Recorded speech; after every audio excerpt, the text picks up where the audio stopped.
दोस्तों, अभी भी हमारे पास टेलीफोनिकली जो क्वेरी आ रही है कि सीजीएचएस कार्ड्स के बारे में, कि सीजीएचएस की जो फैसिलिटी है ये किस किस को लागू है। कई ऐसे गवर्नमेंट एम्प्लॉइज हैं, चाहे रिटायरीज हैं, उनको पता ही नहीं है कि ये किसको लागू है। वो समझते हैं कि शायद हम रिटायर आ गए हैं, एक हमारे को लागू है और हमारी वाइफ को लागू है। ऐसे ही सर्विंग जो पैरामिलिट्री फोर्स के जवान हैं जो ड्यूटीज में तैनात रहते हैं, उन तक ये इन्फॉर्मेशन पहुंचती नहीं है, उनको अवेयरनेस नहीं होती है।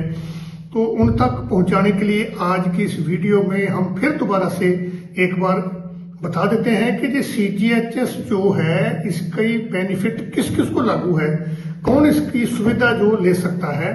तो सीजीएचएस को जो कार्ड जब बना लेता है, चाहे वो सेंट्रल गवर्नमेंट का एम्प्लॉय हो, चाहे वो पेंशनर हो, चाहे वो फैमिली पेंशनर हो, उसको सीजीएचएस कार्ड की सुविधा जो वो मिलती है। वो अपना जितना अमाउंट जो वन टाइम अमाउंट जमा करवाना होता है, तो उसके तहत वो जिसको सीजीएचएस कार्ड लागू होता है उसका अलग अलग कार्ड बनता है सीजीएचएस के वेलनेस सेंटर के थ्रू। सबसे पहले मैं बताना चाहता हूं कि जो सीजीएचएस की जो फैसिलिटी है, या सीजीएचएस का कार्ड किसका बनता है। सबसे पहले तो जो गवर्नमेंट एम्प्लॉय होता है उसका कार्ड अगर वो चाहे तो वो अपनी फैसिलिटी लेने के लिए वो बना सकता है। उसका पर मंथ जो अमाउंट है वो उसकी सैलरी से कटता है। जितना भी अमाउंट होगा, पहले 250 रुपया पर मंथ होता था, उस लेवल के हिसाब से अब वो बढ़ के शायद 300 रुपया हो गया है। तो वो पैसा उसका कटता है सैलरी से। तो सीजीएचएस कार्ड जो है वो उसका बन सकता है। उसके जो डिपेंडेंट है या उसके परिवार है जिसको एलिजिबिलिटी के हिसाब से वो बनता है। दूसरा है जो आपकी वाइफ है, स्पाउस है, उसको भी लागू है। जो पेंशनर है, जो रिटायर्ड आया है सेंट्रल गवर्नमेंट का मुलाजिम, चाहे पैरामिलिट्री फोर्स का जवान, उसको लागू है। फैमिली पेंशनर को लागू है। अगर किसी रिटायरीज की डेथ हो जाती है तो उसकी जो वाइफ है, जो फैमिली पेंशनर है, उसको भी लागू है। जो बच्चे हैं आपके, चाहे सेंट्रल गवर्नमेंट के मुलाजिम नौकरी करने वाले को हो, चाहे कोई रिटायर आया है, कोई वॉलंटरी रिटायरमेंट आया है, उसके जो बच्चे हैं 25 साल से नीचे जो हैं, लड़का और लड़की, उसको भी लागू है। उसके साथ उसके अगर कोई बच्चे डिसेबल हैं, 100% बच्चा अगर डिसेबल है उसको भी लागू है। अगर अनमैरिड उसकी लड़की है उसको भी लागू है, जब तक उसकी शादी नहीं हो जाती, चाहे वो 26 साल उम्र हो जाए, चाहे 28 साल हो जाए, अनमैरिड उसकी डॉटर जो है उसको भी लागू है। और अगर उसकी कोई डॉटर जो है वो विडो है, चाहे उसका डाइवोर्स हो रखा है, उसको भी ये लागू है। सीजीएचएस कार्ड की फैसिलिटी है। और इसके साथ जो है सिबलिंग को भी इंटाइटल है सीजीएचएस कार्ड। सिबलिंग का मतलब होता है कि अगर उस सेंट्रल गवर्नमेंट के एम्प्लॉय की, चाहे रिटायरीज की, जो सिस्टर जो विडो हो, उसकी विडो सिस्टर अगर हो, उसको भी लागू है। अगर उसके माइनर ब्रदर हो, चाहे माइनर सिस्टर हो, उसको भी लागू है। ये सिबलिंग में आता है। और इसके अलावा उसके पेरेंट्स को लागू है, और पेरेंट्स इन लॉ का वो लागू है। अब पेरेंट्स का मतलब है कि अगर कोई सेंट्रल गवर्नमेंट का एम्प्लॉय है, चाहे कोई रिटायरीज है, उसके माता और पिता को लागू है, या उसके सास और ससुर को लागू है। उसको बोलते हैं पेरेंट्स इन लॉ।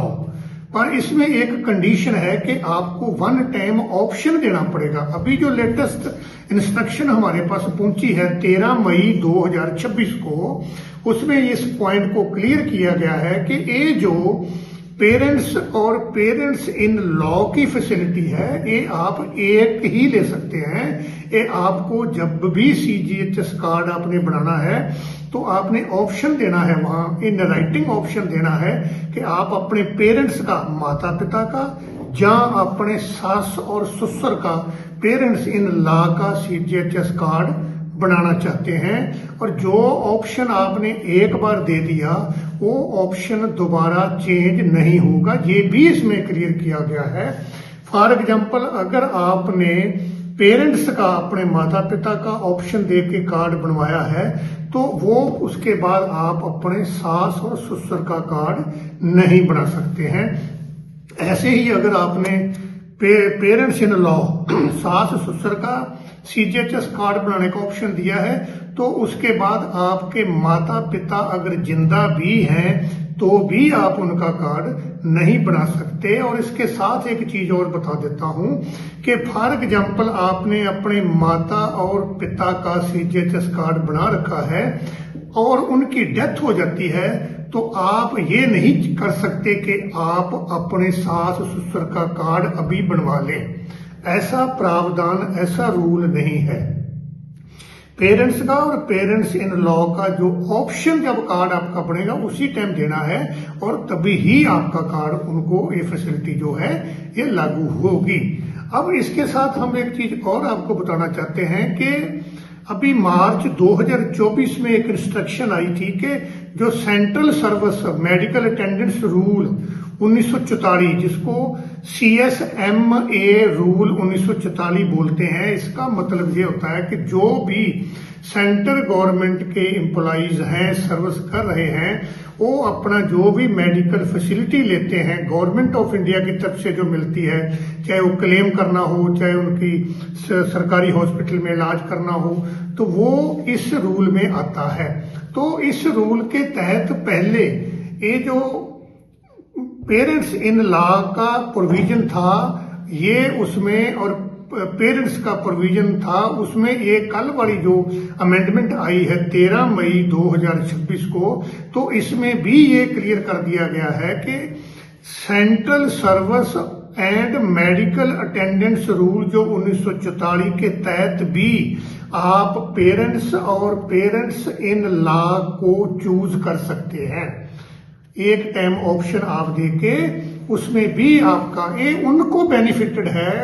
मान लो अगर किसी सेंट्रल गवर्नमेंट एम्प्लॉइज ने अपना सीजीएचएस कार्ड बनाना है, चाहे कोई पेंशनर आया है, रिटायरीज आया है, उसने अपना सीजीएचएस कार्ड बनाना है, तो उसके माता पिता इस दुनिया में नहीं है, तो वो पेरेंट्स इन लॉ अपने सास ससुर की कार्ड जो है बना सकते हैं और उसकी मेडिकल फैसिलिटी ले सकते हैं। ये बेनिफिशियरी वाली बात जो है इस अमेंडमेंट में जो देखने को नजर आती है।